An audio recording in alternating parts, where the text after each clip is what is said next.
Hello and welcome to another episode of Aesthetic Channel 12. Today we're going to be doing just a plain and simple review. We didn't watch any trash, at least in our opinion. I'm your host Christian, my co-host Marvin. Who are you calling trash? Alright, so today's movie, Born in East L.A. Starring and directed by Cheech Marin. Alright, Marvin. What are your thoughts? My first thought is his name's Marin. I thought it was Martin. Well, I don't know, man. Is it? Where's the box? It's Cheech Marin? I don't know. It is Cheech Marin. Yeah. Oh, I'm an idiot. I don't know if that's his actual last name or maybe his. But that's the one that's been on the box. I've been saying it wrong. I thought it was Martin. Well, that's what he's known for, man. It's like the Cheech Marin Chicano Museum over there in Riverside, man. Oh, yeah, that's what his name. So yeah, he's always been Cheech Marin. I'm an idiot. From what I've known. I've just been saying it wrong this whole time. Yes, sir. So this is gonna be a theme for our loyal audience. I have not seen this movie before. I know of Cheech and Chong and their whole. I know of it, but I hardly ever watch any of them. Mm-hmm. I think I watched a little bit of Up in Smoke, and I'm not sure if it's the same movie where he gets under the bed. Like, he's talking to the girl, and then he hides under the bed, and the boyfriend just starts having sex with her. And then they're smashing him again as they're having sex. I don't know what movie that is. Is it? It's been a while since I've seen it. That's how unfamiliar I am with his work. But this is the first proper watching of a Cheech movie. Born in East L.A. I kind of like it. I don't know if it's a stereotype of it, but just the whole vibe that it gives off. Yeah. It was fantastic. I liked it. I really like this. Well, honestly, man, I've seen this movie before, and it's been years since I've seen it, and this is the first time I've seen it, like, in fucking 15 years, I think. Damn. And it's like, it's that movie, it's like, growing up fucking, I guess Chicano or Mexican-American over here, man. It's like everybody knows these movies, like Cheech Chong movies, Born in East L.A. They're like classics within the community, man. And rewatching this movie, man, yeah, I gotta say, like you said, man, this is the vibe. It creates the vibe, well, at least in my experience, what my parents went through. And just a joke. Just a joke of a fucking Chicano here who fucking doesn't know fucking Spanish, gets accidentally deported just because he's brown. And it's such a good premise, man. That's what he gets for wearing a dyer hat. No, yeah.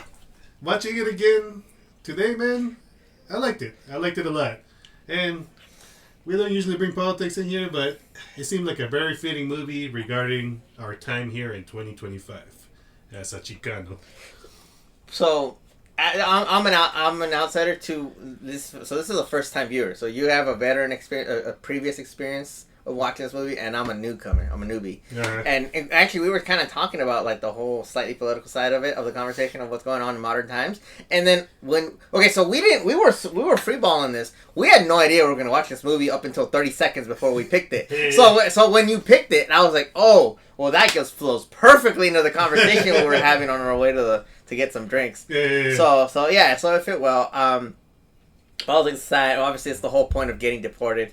I really do like this movie. I think obviously it plays into the cultural aspect of it, of being Hispanic, Latino, whatever, and it vibes so well. It was great. Obviously, him coming from that back, I don't know what his actual personal background, but he's Latino. From LA. Is he Mexican? Yeah, he's Mexican American from LA. He's Mexican American, growing up in LA. So you just grow up with the vibe, and it was perfect. And it reminds me of a lot of like when I would go visit my family in LA, my primos and my tios and everything, and I was like, yeah, that's still so familiar and homely. Yeah. Oh, man. And so many of these guys look like my tios. Like, how many times did I say, oh, that's my tio. That's my tio Cleopas right there. And I'm like, yeah. They look like someone you fucking know. They absolutely look like somebody I know. Somebody I'm related to. Yeah, so that fool look like Cleopas. It's like, like the beginning of the movie, it starts out with him. Well, there's obviously the scene with the hot chick. It's like obviously for a viewing pleasure, right? Just to get the credits going. Yeah. To get the credits going. But like the premise starts out as like Rudy. His character's name, Rudy.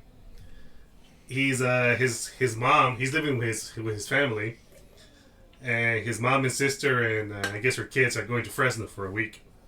And his mom asked him to do her a favor to pick up his cousin over there in in downtown L.A. Because I guess you know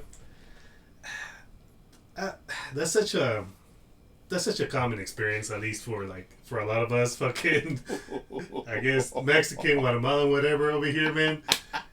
There's always an illegal family member that you got to do someone a favor. You go pick him up. Not even illegal.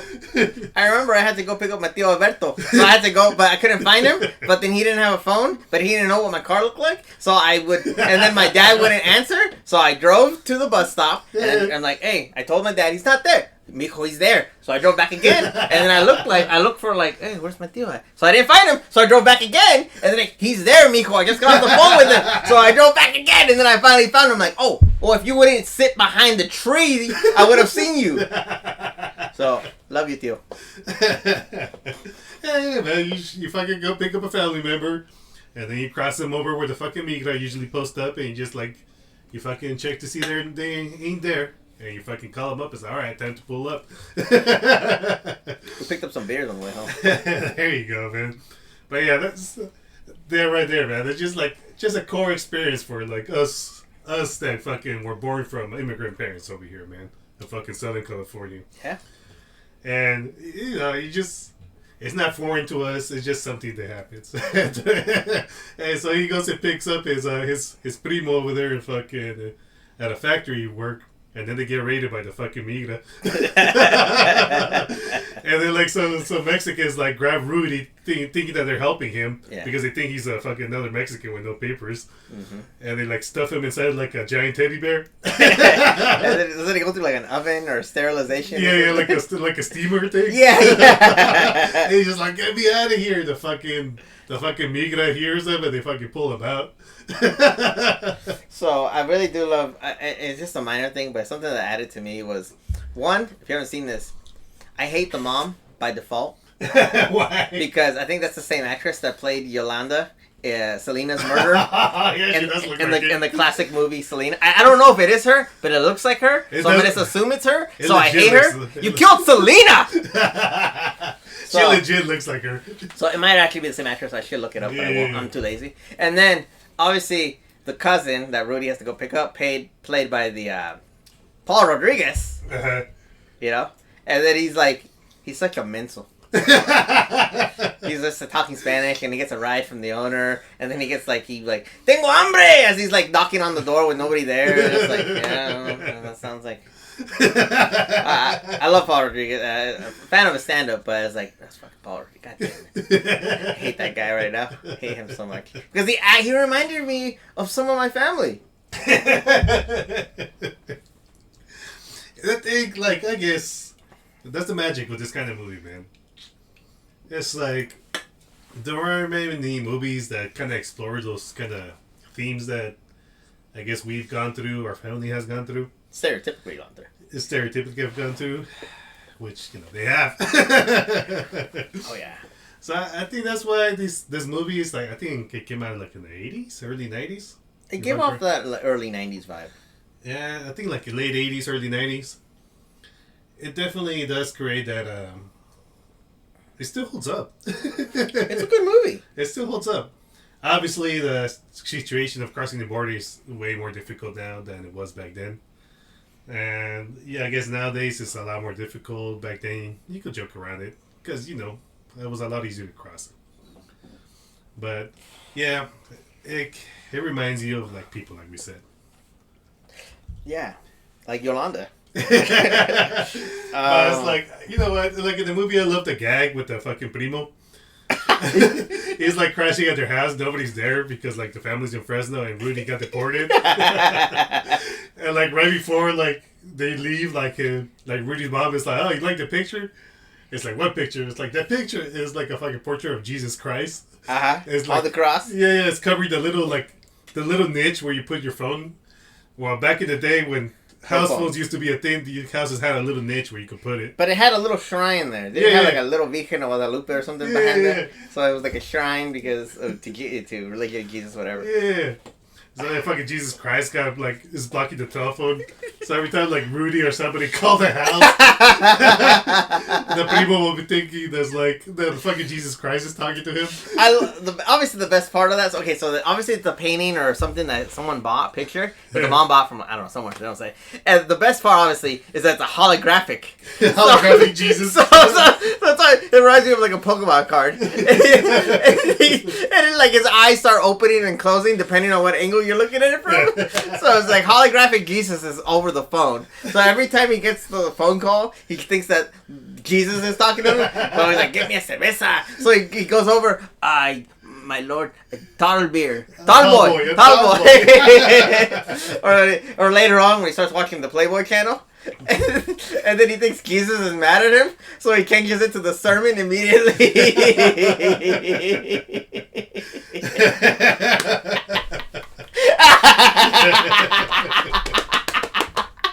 And there you go, man. I don't know why that's so funny. Oh, it's funny, dude. Oh, dude. Oh, no. Oh, like they. Oh, no. His tia's not calling him on the phone. He thinks it's Jesus Christ. It's like, Javier, are you there? Are you being good? And he's like, no, I'm being good. Because I'm not watching Playboy. Because he's watching the Playboy and it was like some girl like scantily clad and it's like, or whatever. He's watching the Playboy channel. He's watching the Playboy channel, so it's a half naked girl. It's like, okay, and then Jesus calls. Oh God, my eyes hurt. My eyes hurt. I was crying so much from the hilarity. But yeah, so yeah, it's a very kind of just like wacky, insane adventure that goes from like boom, boom. It doesn't really stop. It has a good pace. It doesn't really stop. Yeah, it didn't feel long at all. It didn't lag. Yeah, it didn't lag at all. It was a decent length, and it just went by. Oh, it was real a movie quick. like what, hour and a half? I think so. Yeah, But it didn't feel very long. No. It was pretty good. Yeah, and it would break up. It would have like moments of comedy and sweetness, and it was blended really well. Like obviously Jesus calling for the Playboy channel or whatever, yeah. And then it would go to like a sweet moment where he's like being like, "Hey man, I need to talk to you. Like I'm being serious. Like I'll go home." And then or whatever, and they would just blend comedy and seriousness really good. Yeah. Essentially, this is kind of a tragedy. The guy gets deported by mistake because he thinks someone stole his identity. Because when he's talking to the border patrol guy, the immigration guy, he's like, "Yeah, Guadalupe, whatever, Rudy, whatever, been deported 9 times." 10 now. 10 now. Like, then he, like, assault and battery and I don't know what else he did. But someone stole his identity, so if some dude named Rudy is, like, committing crimes in his name, that's why they deported him even harder. They don't let him back in the country. They don't let him back in. I love how all this would have avoided if he just would have taken his wallet. Yeah, exactly, right? Like, how many times have you forgotten your wallet? You gotta get in and out, and then, like, fuck. And then you gotta like, reverse out of the drive-thru? I never forget my wallet. Oh, I always forget my wallet. Every time I go out, wallet in pocket, bro. Oh, no, I'm gonna get shot. You're gonna get deported one day. I'm gonna get deported one day. I was born in East L.A. or wherever. I can't say L.A. I don't want to. Nah, but it's a good movie, man. It's like, and then just because it touches upon the racism, just because he's fucking brown, he's like speaking perfect English. He's telling them he's from and he East doesn't LA. speak Spanish. He doesn't know how to speak Spanish. And those fucking crackers, man. They just ignore that shit. It's like get him out of here. I love how they even touch on it when the one guy, after he tells him his criminal record, he's like, "I don't know where you learned to speak perfect English." Yeah. And then they like 3 INS guys drag him out of the office and just like throw him out into TJ, I guess. So yeah. Yeah, but it's like, and then that happens, right? But it also touches upon, like, the experience of somebody that fucking, you descend from Latin America, right? Yeah. But you fucking grew up here. You're fucking American. But not the American, because we ain't white. But he gets deported to Tijuana, man. But he doesn't blend in because he fucking doesn't know Spanish. He doesn't. All the fucking people in Tijuana know that he's a mark, right? He gets thrown in jail. What does he get thrown in jail again for? Oh, he beats up the payphone. Yeah, for beating up the payphone because nobody answers. Because like they can't make a collect call to Javier, who's watching the Playboy channel. Yeah, so he gets thrown in jail.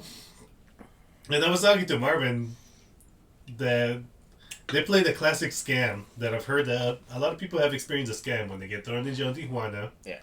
They put you in a cell. with two very intimidating gay guys. They have to be gay? Usually gay. Okay. This is new to me. One guy told me there was even a trans person there. Okay. But they're all in the scam where they lock you in with them and then they're full on threatening to rape you. They did lift his legs up like really high. Yeah. Which in the movie Rudy, they're pretty much threatening to rape him. Pretty much. And then comes the cell guard. It's like, oh, okay. He like pretends like he's like holding the Bible and like pushing them like demons away or something. He wasn't even the guard. He was just a guy like handing books out and stuff. He was like Brooks from Shawshank Redemption. Yeah. And so like the guy, what's his name? Phil? Phil! Yeah, his name is Phil, or ugly in English. Mm-hmm. So Phil's like, it's like, I won't let them hurt you for a price. Like you. Like you. They really like you. And Rudy tells him to fuck off, and obviously the guy's like, they lift him up. It's like, all right, time to rape you. Basically, yeah, he was gonna get manhandled. And then Rudy's like, no, I'll pay anything. He's like, anything? anything. It's like, all right, $100. It's like, I don't got that money. It's like, oh yeah, you could work it off. But luckily for Rudy, beating up the payphone is not much of a crime. So he gets let. The real guard comes in and like lets him loose. It's like a day in jail. Yeah, he spent a day in jail. He almost got raped. No biggie, right? It happens. Yeah, I don't know. I try to avoid getting arrested in Tijuana. Yeah. So he finally gets out, and he ends up walking down close to a bar, and then there's a white guy there, which is played by the actor who plays one of the wet bandits in Home Alone. Marv! Yeah, Marv. Yeah. That was interesting, man. I forgot that he was in this movie. I don't know what that gentleman's name is, but I'm very fan of like these. I've only seen 2 movies of his. I'm sure he's popped up in many more. Uh-huh. I like this guy. Yeah. He definitely played the part really well. Like sleazeball. He is total sleazeball. Total sleazeball. He owns a fucking bar in Tijuana. Total sleazeball. Yeah, and he's got like little what do you call them, like side hustles and like illegal stuff. He's selling oranges and running human trafficking and doing all this stuff. And it's like, yeah, I got a job for you. And he's showing Asians how to speak Spanish. And he has prostitution also. Oh, yes. Don't forget the prostitution. So classic sleazeball, man. Mm-hmm. Owns a bar in Tijuana. So like I guess Rudy walks by, like talks to him, and then he finds out that he knows English. He's like, hey, you want a job? It's like Rudy's like, I don't know, man. I just want to get back to L.A. It's like, hey, I'll give you a job, man. It's like, you know English. It's just like, just bring people to the business. Bring him to the bar. And Rudy's like, no. Because he doesn't accept at first, right? No. What does he try to do? I think he just tries to walk away or something. He tries to do something, but he ends up... Oh! He fucking... He borrows a quarter, I think, from him, right? He gets his food and, like, he does his work for a little bit. He works for him a little bit. Oh, yeah, he gets enough to, like, earn some food. Yeah, he makes enough. He works for him enough to get some food. And he goes out to a payphone, makes a call.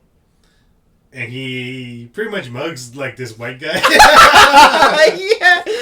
The guy with the socks and sandals. Yeah.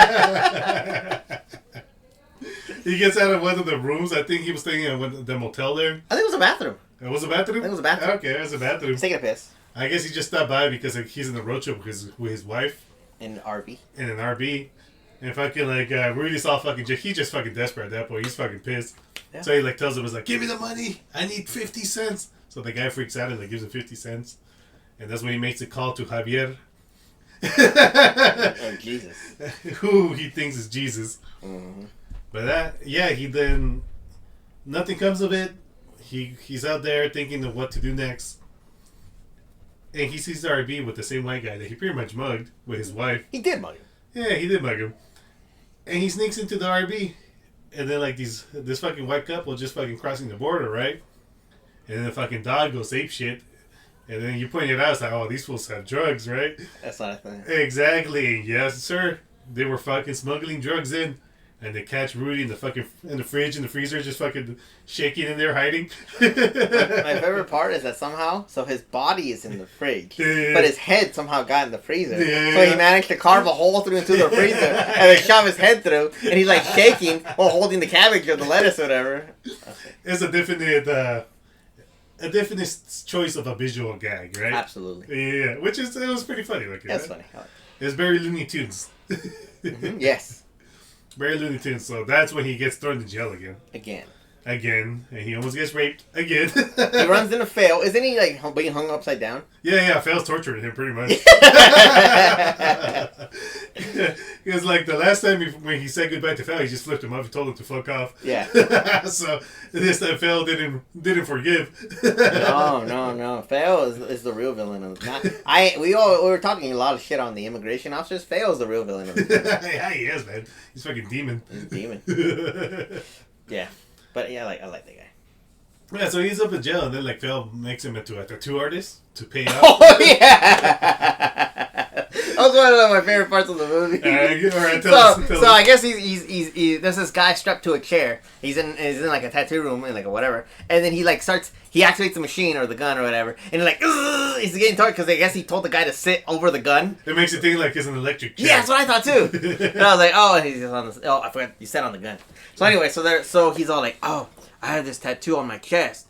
Opens the shirt up and it's I guess it's his ex-wife. Yeah, his ex-wife. And he's like, oh, she's pretty. She's a bitch. And like I guess he hates her. She ran off with his brother. Yeah. At least it's in the family, eh? You know? And he wants I want you to get rid of it. I'm like, I can't get rid of it. Like it's on there. It's permanent. Like, well, and then he starts coming up with schemes like, well, what if we break her nose, like, give her a black eye? Yeah. And then he's like, what if we put a gun on one side and some like exploding brains on the other? And then it's like, the guy's like, yeah, he's getting into it. And he looks like a thug, like the slick back. He looks kind of mean and gruffy. Yeah. He's a convict, I guess. Yeah, he's a con. He's in fucking jail. So this guy is freeballing this freaking like execution tattoo with like blood squirting out it. And he's like, almost done. And he's like, the dude's suffering. If anyone's gotten a tattoo, you know how much it sucks, especially on certain sensitive parts of your body. So, and then he's like, so he just is like, okay, I'm gonna go and get some fresh air. You just stay, let it breathe. And then he like grabs the money and like walks out into the courtyard where the guards are looking, and he just runs. He runs away. And I love the shot of he's like if it pans back to the guy who just got tattooed, he's strapped to the chair. He's not just sitting in the chair. He's got like leather straps on the chair, and then he's all like, hello, like, oh yeah, that dude probably starved to death. I freaking love that. He just runs off. I was like, with the money and like. Oh, I love that part. Hey, it was such a small part, but just hello. It was great. And like these little moments, man. Mm-hmm. Had a bunch of like interesting characters in there, man. Fail. Yeah. It's like he escapes and everything. He goes back to the fool that owns a bar. Damn, I forgot his name. I forgot his name too. But we'll just call him the Sleaze. The Sleazeball. Yeah. The Sleazeball. It's like, all right, man. I'll work for you, man. It's like I want to make enough so I could give you the money and you like just cross me over with a coyote. So he fucking works with him and does a fucking little montage and everything. And the whole time he's doing the montage, man, just the love interest.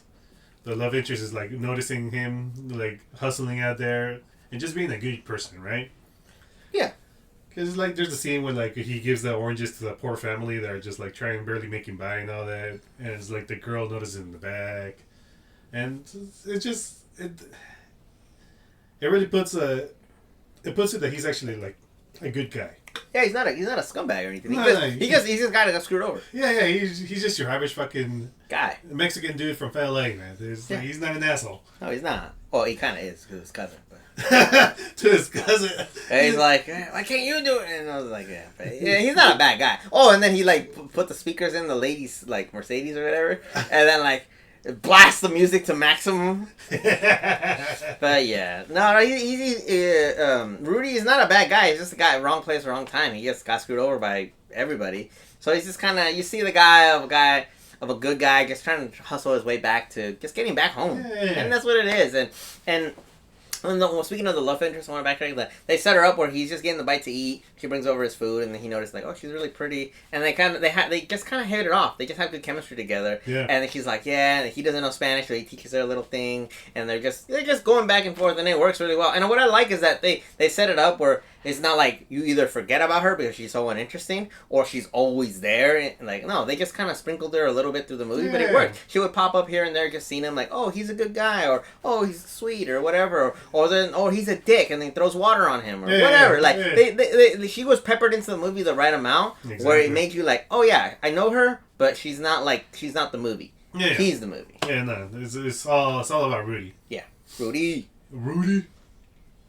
But yeah, no, you're right. It's like, I guess Cheech directed this movie. He did a pretty good job, man. Oh yeah, great. He did a pretty good pacing. He was able to put in the characters the right amount.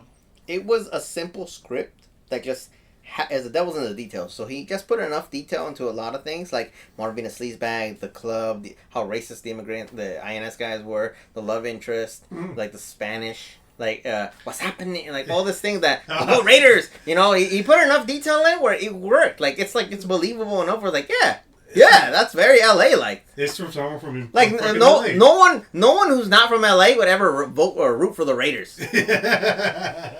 Well, back then for sure. Back then, now it's different. Vegas. It's like in the 80s. This is like in the 80s.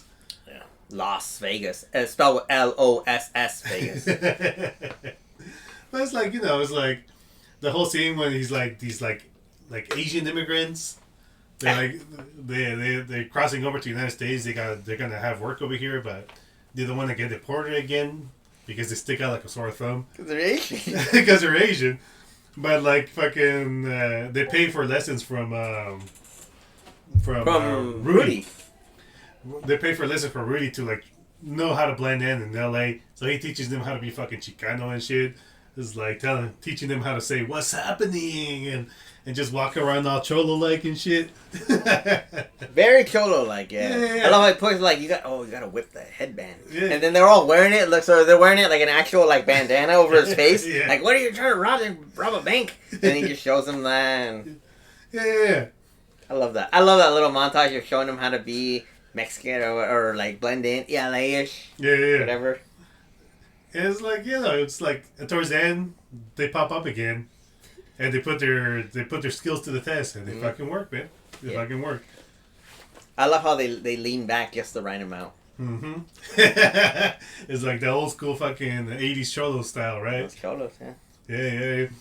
Yeah, it's like, I guess, thinking of the movie, man, if anything, too, man, it was a way for, like, I think, I'm just spitballing here, but I think his thought process, too, was, like, to show this movie to the fucking Chicanos, to see that the people that crossing the border or that are from Mexico, they fucking have to struggle to get over here, man.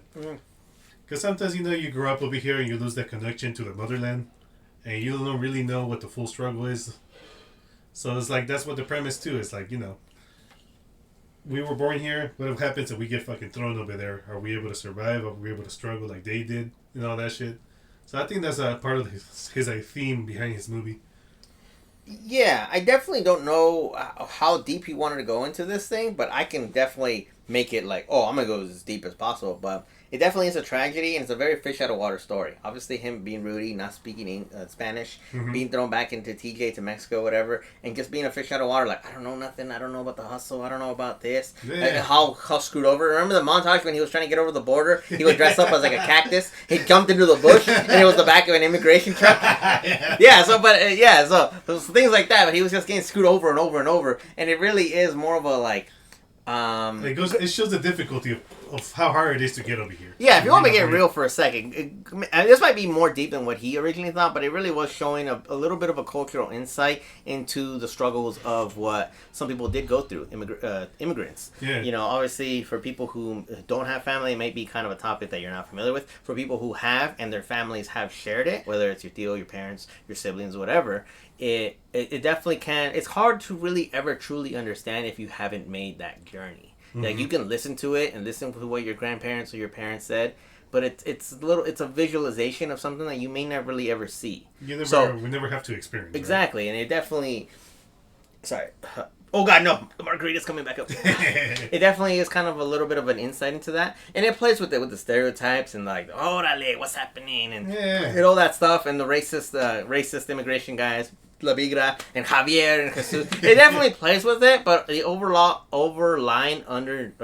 underlying theme, there we go, is one of this, like, man, this sucks. This is kind of unfair, and I'm getting screwed over, and this really sucks. I just want to go home. Yeah. But it definitely leans into the comedy to kind of, like, plaster over a little bit of the overall kind of sad theme of the movie.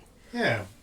It is funny, though. Because there are some heartfelt moments, like towards the end. Yes. The ending was great. Yeah, the ending was pretty good. There was a heartfelt moment where, like, he's ready to cross over here. Yeah. And they're getting inside one of those trailers from a truck. And I guess, like, there was a couple that they thought that the price was going to be cheaper, but the fucking coyote's a fucking asshole. He's like, no, it's $500 a person. So only the husband's gonna go, and then the wife is gonna get left behind. And she's like all crying and saying, like, oh no, my kid's already over here on this side.